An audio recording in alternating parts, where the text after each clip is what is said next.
Hello and welcome to this special episode of Beers and Bytes with your co-host Chris Jordan from Fluency Security and Jeremy Murdishaw from Fortified 24x7. Today's special guest is Brett Scott from Tech Data. You'll find that Brett has a lot of illuminating information and has a lot to share in the world of cybersecurity. We're very much looking forward to those discussions today. With that, Chris, why don't you start us off with the type of beer that you have today? Well, I'm sticking with the 3-notch. This time it's a juicy IPA, but look at I can't even get the light. Once again, just blows everything out. I don't know how to ever do these things correctly.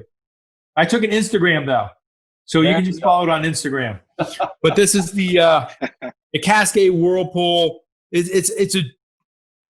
I don't know why people keep on putting fruit in my beer, but this is a grapefruit one. And I'm going to try it out. Maybe it's, how people used to do grapefruit for diet. So this is my new grapefruit diet. I think that's where I'm going with this one. Seems like a solid plan. Man, I open it up and it just wafts with the grapefruit. I mean, there you go. Jeremy, what do you have today? Well, keeping in the fruity vein, I've got the Stone, they call it the Notorious Pog. Right, it was a passion, orange, and guava beer. A little bit low on the percentage, but it's big on the size, so that's good. All right, Brett, what are you bringing to the table today? So I'm going with the stock Stella. It's a great beer. I drink a lot of it, and I'm pretty sure I'm keeping them personally in business. There you go. And for myself, Stella, Jeremy? we're coming up with a Cloud 8. It's a hazy. Nice. The Cloud 8. I don't know about it being fruity, but we'll see what the hazy does for us. Hazy's nice. I like the hazy techniques. So is that a Bevco? What's the Bevco for that owns Stellar nowadays? That's a Budweiser one, wasn't it? I don't know who the German one is. All right, we'll perfectly honest with you. We'll Google that one later. That's all I need to know. Oh wow, that's actually pretty good hazy IPA. Oh yeah, it's solid. So with that, Brett, if you don't mind introducing yourself to our guests and just telling us a little bit about your background and then what you are doing today, especially with the cyber warfare ranges. Awesome. Well, thank you, sir.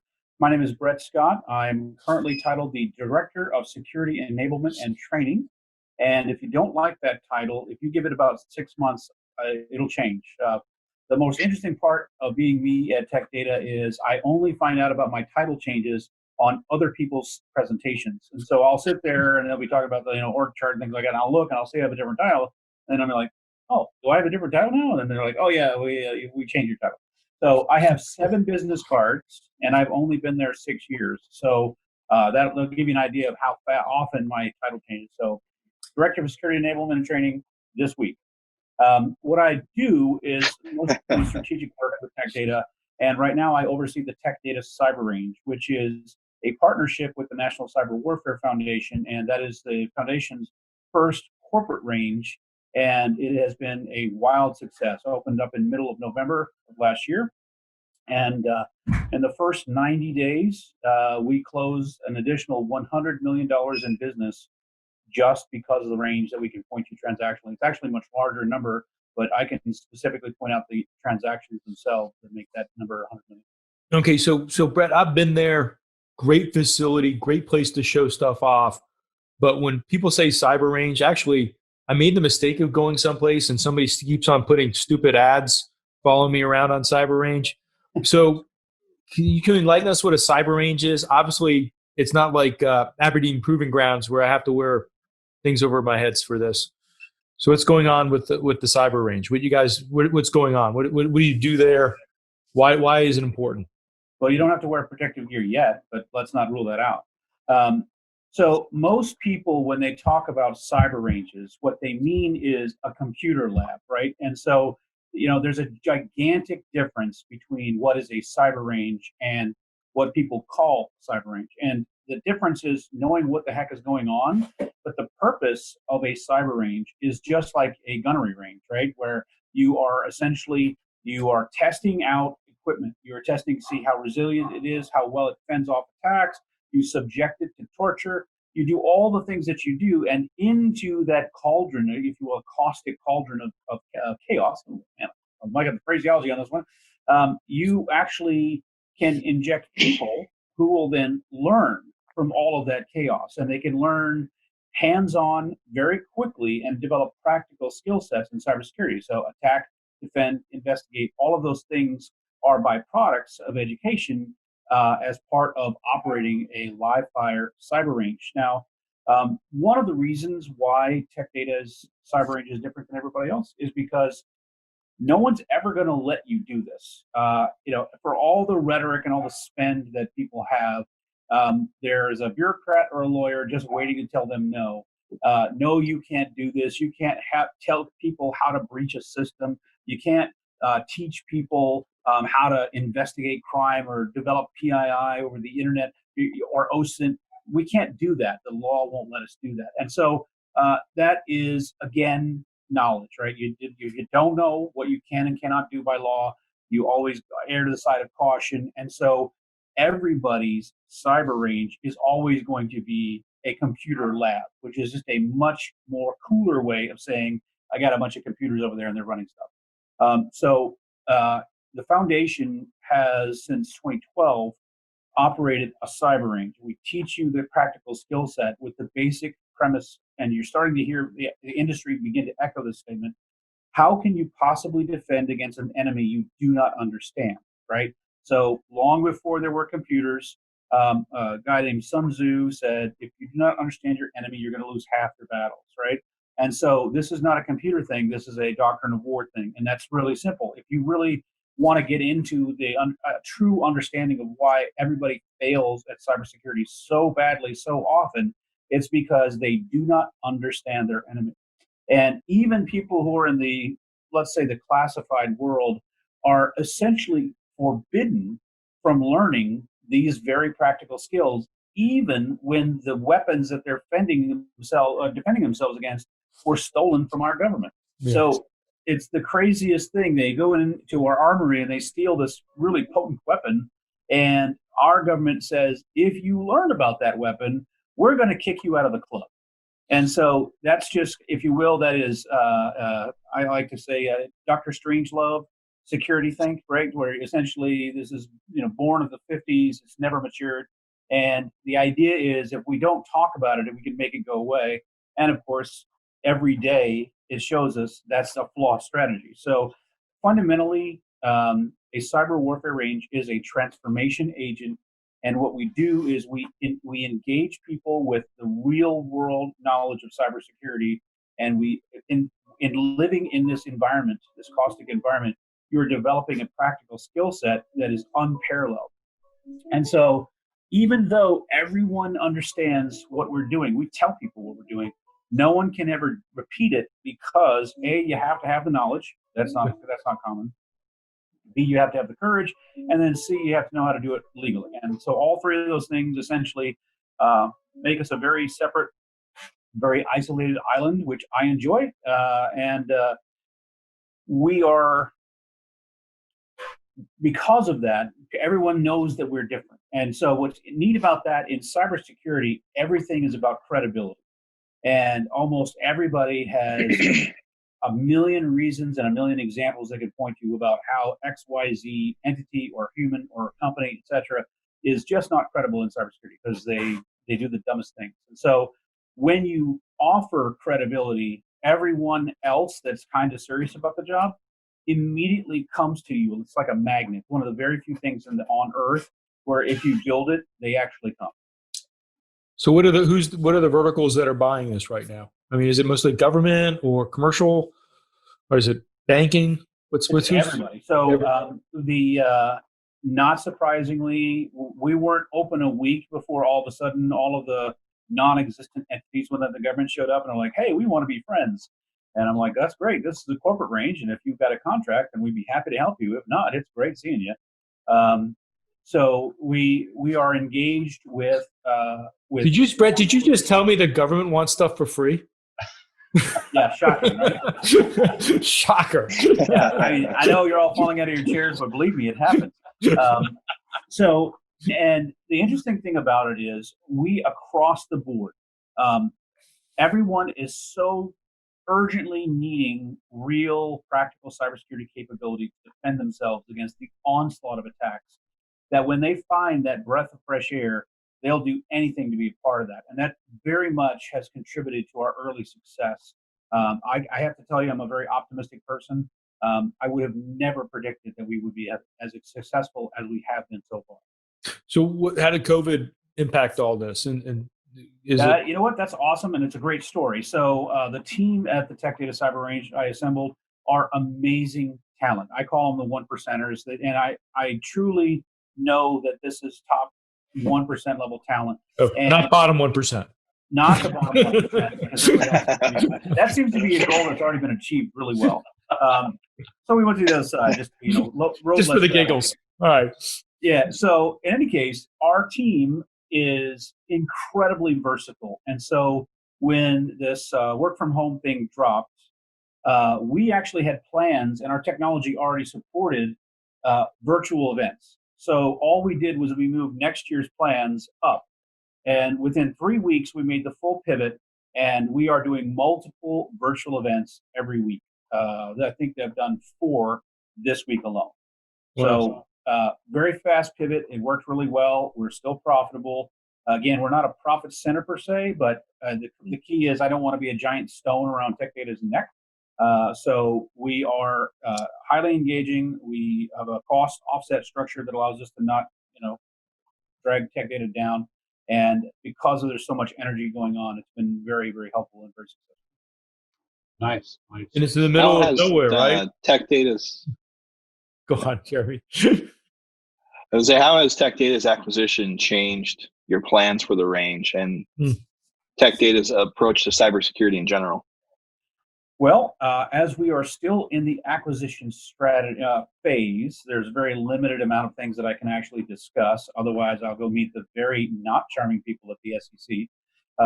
I can tell you that the hedge fund that bought us, essentially Warren Buffett and this hedge fund got into a little bit of a bidding war, and the hedge fund won.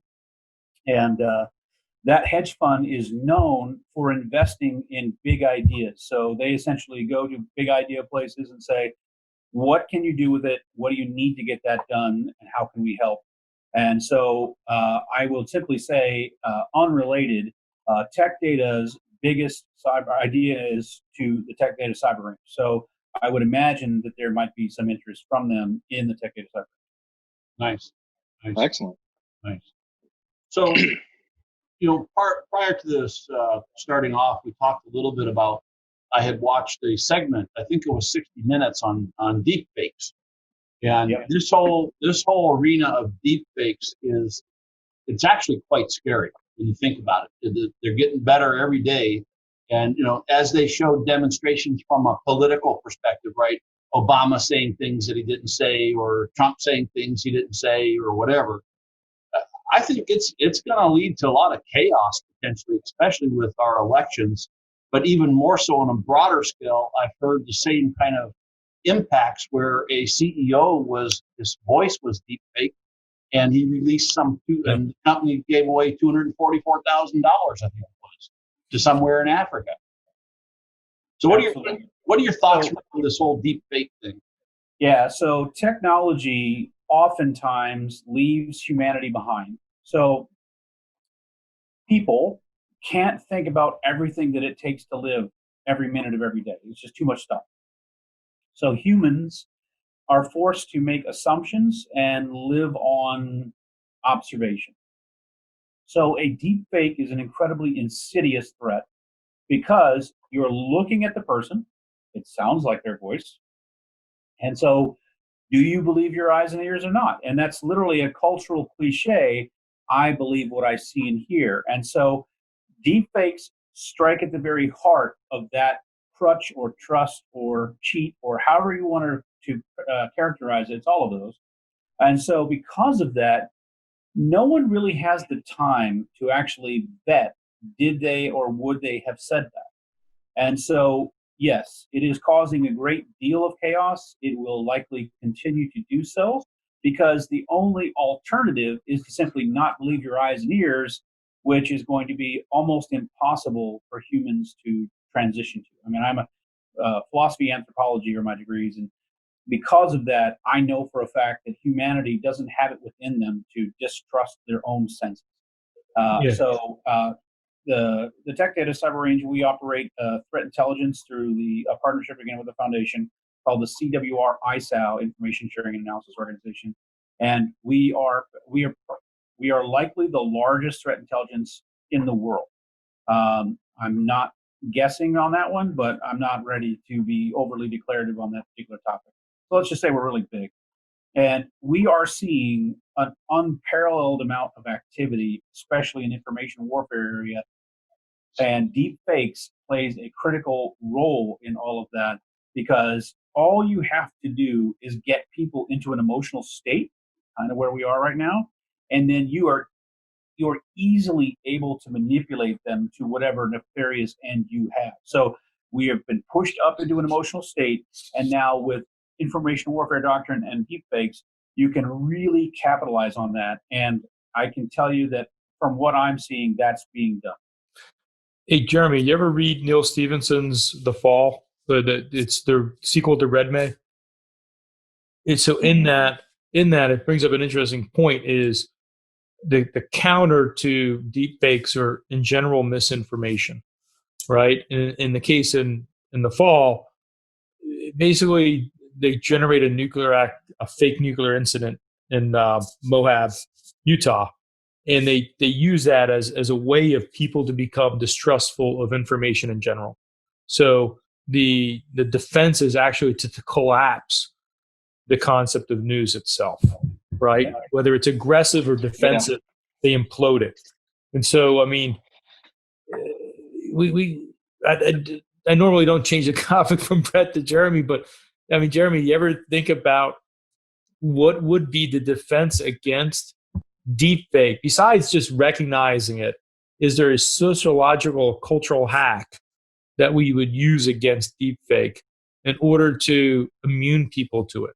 It's kind of like, who picks up an unknown caller anymore, right? We've all learned, even if it's your parents' number, it's like, it's not saying my parents, can't be them, right? I mean, right. Is there a moment or a mechanism by which that's what happens? We become immune to deepfake because of X. Like, is there a way that we implode our authentication button? This is an interesting problem to solve. Is that a second beer question and not a first beer question? It might be, and I'm not. And this is really fruity, by the way. So it's kind of like bubbly. So I'm not really into it. No offense for people who enjoy this beer. So you might swap. There's no harm swapping. I had a terrible beer the other day. I had to swap out. It's not terrible. It's just not what I'm in the mood for. Maybe that's a better way of saying it. There you go. I'm going to switch. We had that last time. I'm switching back to the Lost Coast Hazy. Another hazy IPA. It's just good. So, I mean, Brett, what are you seeing technology-wise that you say, oh my God, I've never seen anybody ever create a product like this? Like, I mean, some people, they look at TiVo, and I'm trying to get Tony Cole to be on a call with me, right? We can do one of these with Tony. But to tell you the truth, I mean, honeypots and deceptive have been there. It's just been more elegant and more easier to use with the TiVo solution, right? All of a sudden now it's been operationalized, the best way to put it. I mean, what are you seeing that you say, I never expected this stuff to be operationalized, right? I mean, are you seeing anything that you found like, oh my God, this is pretty cool. I want my own toy. Yeah, that happens to be more often than you think. So one of the interesting things that is impressing me is the fact that there continues to be a lot of innovation and investment in innovation on the bad guys side of the world. So the whole world is so bad at cybersecurity, they could easily get by with less, and they could literally stop doing R&D and still have a solid 10-year effectiveness cycle. So you're saying that if you're a VC looking for a C or a D round to invest in before pre-IPO, look at investing into the attackers because they have just better return on investment? You're a vastly better investment. And having worked very closely with investment capital, it is a vastly superior business option. Wow. Well, but that speaks to the fact that most of my peers are so bad at their jobs and they're unwilling to have the integrity to quit or get better. I mean, that's the most important thing. You're on the more harder side. So what's the tech? What's the tech that you really like? I mean, is there something really cool?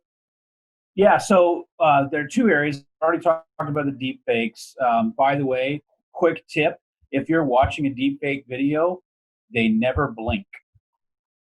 So that's one way to tell, but that's almost impossible for you to really detect as something we just can't. But I read a follow-up article on that, Brett, and they've actually took that advice and now they've fixed the AI to start making them blink like normal. What was the one where only one eye blinks? Is that the marionettes? It's a marionettes. Only one eye ever blinks on the marionette. But anyways, go on. Yeah, but see, that's an innovation, right? So we discovered that there's a thing. There's still no major counter to that. And yet they're like, oh, man, they're onto us. And they keep moving forward, further leaving our cybersecurity groups behind. That and something that's extremely common these days is multi-stage infection. So that's a counter to all the correlation rules that are out there. So bad guys find out, hey, there's this thing called correlation, man. They're going to figure out that we did this, this, and this, and then that was all related. So what they do is they do multi-stage time-differentiated infections. And because of that, it really makes it hard to correlate without either creating a Cartesian product in data, right, or like completely going off on the wrong tangent, just literally just rabbit hole. So that continued innovation to me is extremely impressive, and it is. If you look at it from a business standpoint, they are over investing in R&D because they don't need it to gain the returns that they're doing, and yet they continue to do so. So you might ask yourself the question, why would they do that? If you don't have to, why do they do that? And I would propose to you that there's more than just criminals behind all of this stuff. You're dealing with essentially a nation-state world. So I'm no stranger to the hacking world, and I've been involved for a long time in that world. And I can tell you that the idea of an individual hacktivist is essentially gone. Either you are helping a state-based actor, or you know absolutely nothing, and you're trying to get into the party. So because of that, what drives the overinvestment is the doctrines of war. And so if you're a company or even a small company, you're fighting against all of the enemies of the Western world and all of their funding and all of their investment. Do you think that it is possible, fighting alone, that you will be successful? Do you think that you are too small or too irrelevant to be skipped over by this kind of resourced enemy? And if the answer is yes, you need to rename yourself to victim, because that's exactly what you're going to be. So you have to begin to collect. Where's your soapbox? Well, I mean, look, the best fields are made with great fertilizer. So if your company wants to be fertilizer, then I'm going to laugh as you go under. So what's the tech though? What tech do you say, oh my God, do you at least use this? This is pretty cool. I haven't seen this before. Browser isolation. You can name drop a company. You won't offend us around here. Just name drop a company. Say, I really like this company. This is nice. So I don't want to name a specific because browser isolation, there are several vendors out there. They're all pretty darn good. Like Molino to security, Molino. Anyways. Across the board. And so interestingly enough, what I love about that technology is it defends us from dumb users, right? So Tech Data has been doing anti-phishing training for more than 3 years. We have 14,000 some odd employees, and we still have 8 employees that will literally click on anything that you send them. Like I actually put up to our security department, I said, do this. In the subject line, say, this is a phishing test. If you click on this, you will be fired. And I bet you still get the same click ratio. Well, as long as the button says see cute cats. Yeah. I'm one of the guys, I keep the cat videos going.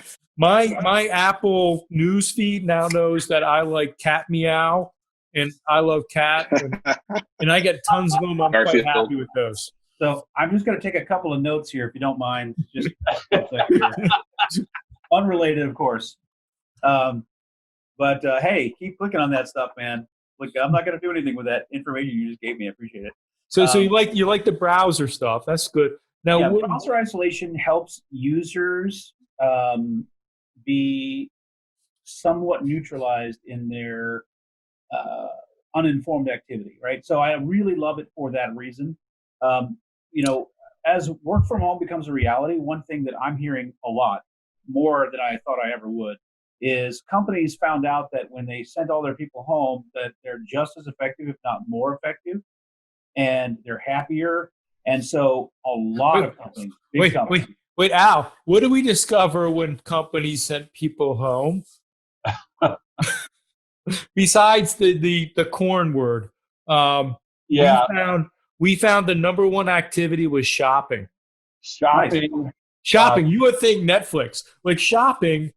Here's the pandemic, and yet you expect everybody else in the world to manufacture something and you to ship it to your house, but you get to stay at home the whole time. Yeah, so it was, I think, in this order: shopping. It was not gaming sites. I think then streaming videos, streaming video, Netflix, stuff like that. Yeah, but shopping was number one. You spent more hours shopping. Everybody's looking for toilet paper. Toilet paper, Lysol. I mean, if you can't find that, keep going. Because you give up. Like sometimes, and that's an important item. I'm just saying, maybe Amazon will drop it and it'll be there, and they're like, they got a pallet in, and they're going to put 15 things of toilet paper, and the first 15 people who refresh at that exact minute get the toilet paper, and it's like a video game. You get kind of frantic and get into it. It's that's what almost like a bidding site. My wife did that. I think frenzy might be appropriate. So Brett, let me just flip it around. So besides, what is the question where a customer comes to you and says, "Hey, Brett, here's my problem. What's a good solution?" And you just have to look at them and say, "You're screwed." I mean, what's the number one way in which people talk to you and say, "Listen, you're in Neverland. It's not going to happen. You're not going to find a product that does that." I mean, do you always just try to help them out? Are you the nice guy? There's no part of my lineage that has French. So because of that, I'm in this fight to win it. No surrender, huh? No surrender, exactly. And so, yeah, it's daunting. If you look at the incredible wave that's coming at you, you can panic and run away, which, vive la France, right? Or you can stand up and say, not me. I'm not going to be the one that goes down. So it's something that if you're going to give up, at least have the integrity to shut down, right? Because real people get hurt when you are bad at cybersecurity. Your customers, your employees, your friends, all of those people suffer when you stink at cybersecurity. So do us all a favor and get out. Like Burger King still needs fry cooks. There are all kinds of great jobs that don't involve cyber. So just I don't think fry cook's a great job, but go on. Yeah, I mean, honestly, if you make good French fries, we're going to be friends for a long time. That'd be McDonald's. McDonald's fries. I'm a McDonald's fries. So I got in and out. A couple of Jeremy, you had something? Yeah. I just said In-N-Out fries. That's the best. Yeah, In-N-Out. Jeremy's still on the deep fake thinking, if only I can make Vegas win on Game 7. Or he could have photoshopped the puck going in, that one goalie save with the kick. All you have to do is hijack the semi. If we circle back to the deep fake conversation, it's still in your head. Is there technology that can determine true fake or not fake? Is that something that's accessible outside of the .gov? Is that something that's commercially available? There are counters that are there. If you look at the people who publish deepfake libraries, many of them have, here are the counter steps. Here are the ways that you could detect that. Oh my God. Going on. So the same people who are, if you will, enabling the technology are also saying, here's how you defeat this stuff. You want me to give you some easy ones, Jeremy? Skin tone analysis. So sure. One of the biggest issues around artificial analysis is that their curves are too exact. So randomness is never random. And so when they generate deep fakes, the skin tones are too consistent and they don't match sometimes if they're just changing the face. Right? So there's all sorts of... If I look blotchy, this is really me. And if I'm not blotchy, I'm fake. There you go. Kind of like the magazines with all the models in it, right? Nobody's perfect except your wife. That's what I've learned. Nice. Fantastic. And by the way, a great way to continue forward. You got that right. That's an absolute. So Jeremy and Chris and I were talking with a guy from Peplink who does a Peter, lot of awesome, great guy. SD-WAN, right? And with this whole notion of work from home, Brett, again, we go back to employees doing their employee behavior, their personal behavior, and bringing that into work. And the problem, right, is I just read another article that said more than 50% of the time, they're probably skirting some of the cybersecurity policies and practices that the companies are giving them. So you take that and you take this now fully distributed network, which they could be operating on their own home system or whatever, right? That's very problematic for cybersecurity professionals to get a hold of. Well, companies are facing a double whammy, right? So the work from home, obviously nobody was prepared for that. Everybody was like, oh man, my perimeter, and oh, I got to do all this endpoint. So perimeter and endpoint, we got to invest in that. And they have. But when people leave their house to go work somewhere else because they're bored at home, how are you going to do anything about that? And so it's a double Jeremy, whammy. write down Sandblaster again. Sandblast Mobile. Yeah. Checkpoint. We're Checkpoint guys. We got to get them on.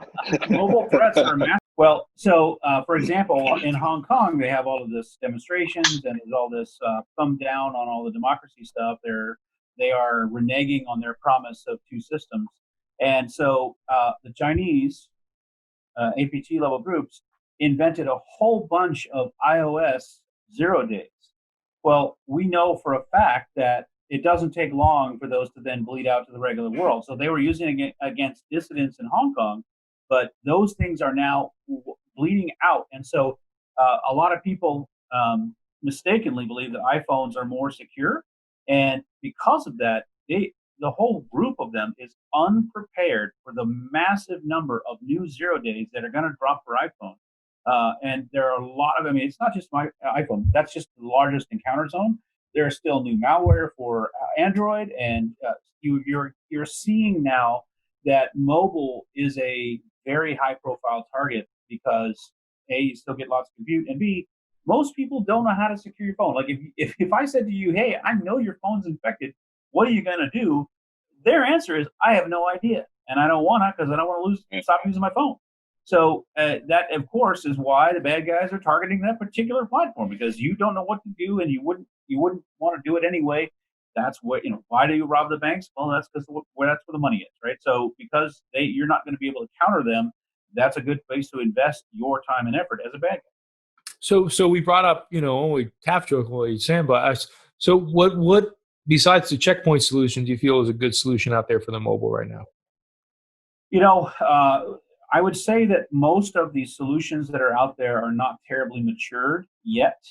I know that Trend has got some pretty neat stuff, and then you've got some of the classic applications like Lookout, and on the Android side, Google is making a somewhat serious attempt to try to identify and block malware apps or malicious apps. So it's right now you just have a bunch of people moving in on the answer, but nobody really has the answer per se yet. So like I said, I'm going to go on. I'm going to ask a tech data question. I was just going to add to that. Maybe MDM in the corporate environment has some value, right? Where you can manage the fleet of devices and you can lock them down, whether that's Intune or, Mobile Iron or whatever, right?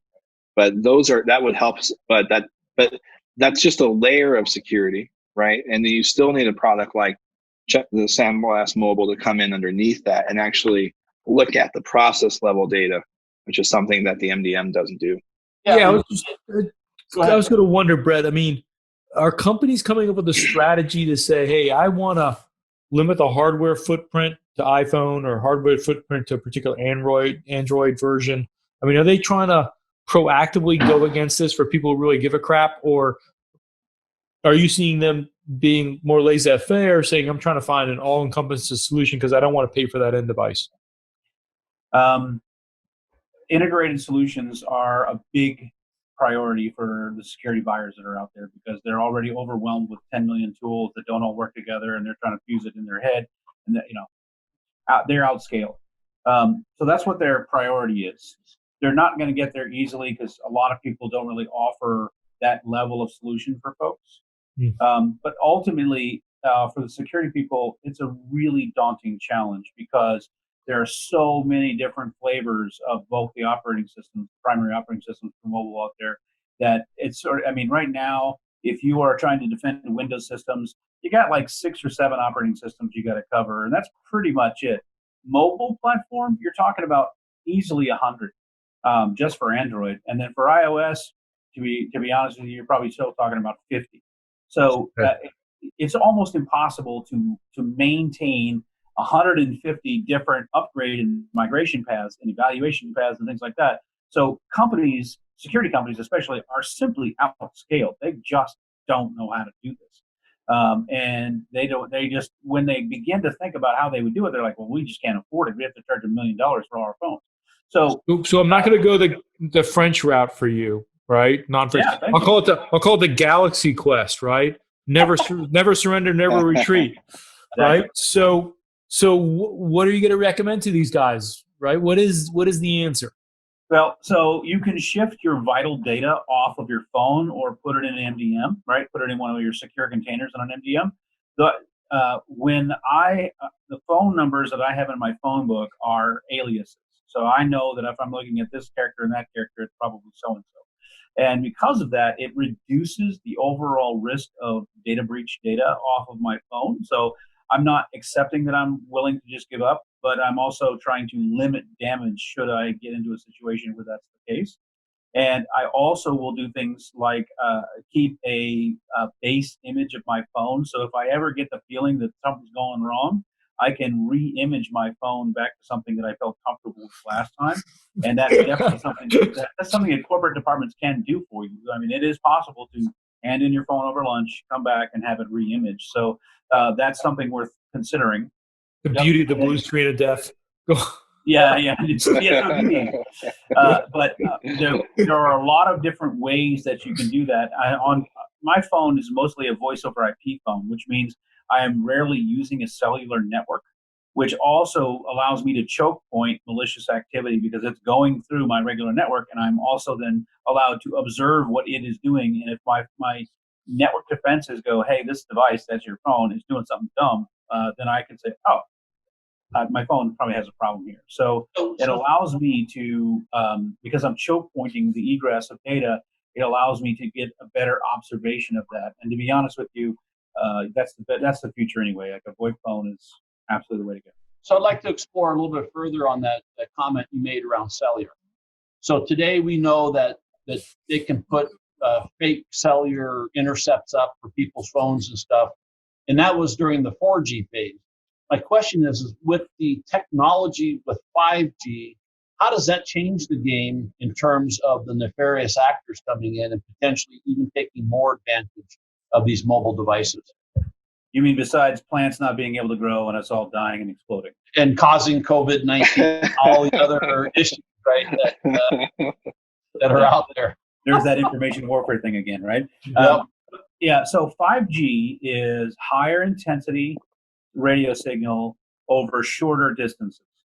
And so your handoffs become more frequent than if you're using a cellular network or even a wireless network. And because of that, it took the problem that was already being not well solved and throws the can way much further down the road. It's going to be really hard for people to defend a mobile phone in the era of 5G. So you will get your porn faster, but, and by the way, thank you, Chris. I got that in there. Just want to point out that but you will also not be able to know where it's going. So I actually did a project where the software on the phone detects malicious hops. So it is constantly looking at the stuff around you, and if you will, geomaps the points where you would be communicating. And therefore, it is able to detect anomalies like, well, there's a much stronger version of this thing I used to talk to, suddenly it's 3 times as strong as what it was, the last 10 times I was near it, and I'm pretty sure it's not an upgrade. So that must mean that I'm dealing with Stingray or other listening device that's mimicking the cell tower. And so because of that, it is a problem that you can address and resolve. The problem is almost nobody possesses the knowledge to do that, right? So that knowledge is not common. I don't know that most phone personnel are even aware of that. And to just support that contention, there are mobile phone towers, big towers outside of military bases, and nobody knows how they got there or who. But they are. So we'll talk to Georgia one day. Yeah, she'll show us try doing wireless in Washington, D.C., and it is stunning how much nefarious wireless surveillance is going on. And that's not the U.S. government. I don't mind it's nefarious as long as my call goes through. I'm driving by Langley. It drops all the time because they don't let cell towers there. Yeah, well, keep in mind that if you ignore cell towers, the problem goes away. Because there you go. There's your Dr. Strangelove security. So doesn't my call. Yeah. So I guess the message is, hold on, because the game's changing that even more so with 5G and the pressure to get 5G to market as fast as it can.